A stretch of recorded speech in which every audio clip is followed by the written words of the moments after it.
Well, the pieces for the controller arrived today, and it's very nice quality.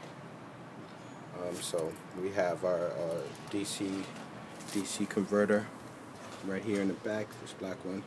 That's at 48 volt. Emergency stop button. We have a amp meter just for testing purposes. And this is the control center. It's a Kelly controller.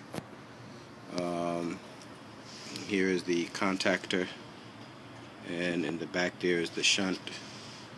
I purchased a tachometer, and we have some extra cable, and here is a thumb throttle.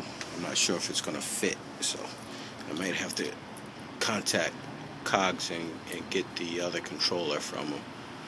But this is the basic setup that we have here.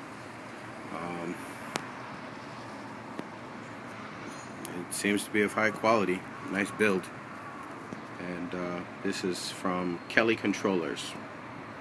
Anyways, keep it clean and green. Midas.